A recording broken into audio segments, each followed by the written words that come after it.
pica-pau do campo chegou aqui, tá aqui do coqueiro. Olha que bonitinho. Bonitinho. Voou, daqui a pouco ele volta. E a calopsita tá por ali. Por trás da pedra. Olha lá a cabecinha dela lá.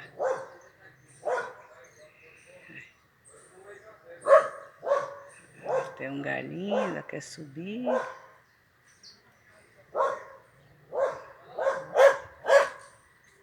só.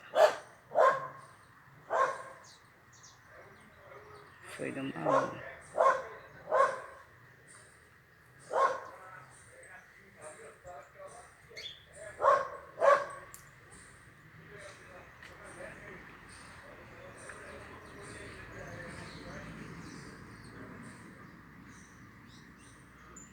Tá interagindo bem aqui a calopsita com os pássaros.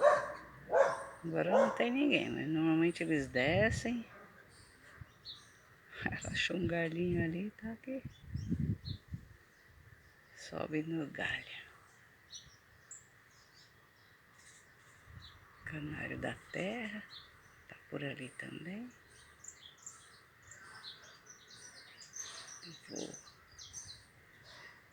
Chegou o bem-te-vi.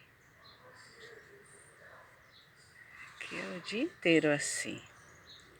Vem um, vem outro. Encrencam entre eles. Você fica aqui, Balu. Fica aqui, seu danado. O Balu fica indo atrás. Vai, expulsa todo mundo, depois ele volta. A calopsita tá ali. No galinho dela.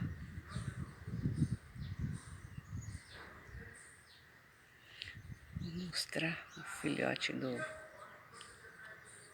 sabiá laranjeira que está por aqui.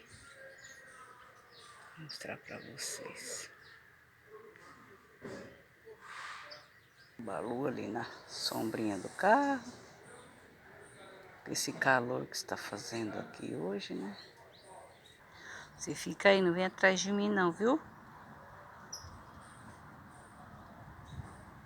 Se eu for no filhotinho, ele vai atrás e assusta o filhote. A cara dele. Olha, gente, que bonitinho. O filhotinho do sabiá laranjeira tá aqui. E a mamãe dele está aqui também. Tá tomando conta. Ai, que gracinha. Vou mostrar para vocês um vídeo que eu fiz. Olha lá, ela começa acho que a pedir ajuda. Tô perto não.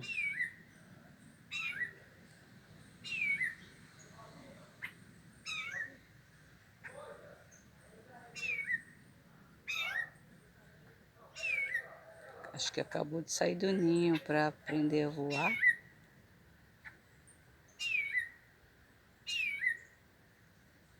Olha só, ela tá chegando com o biquinho cheio de minhoca. Vai levar lá pro filhote. Ai, que bonitinha.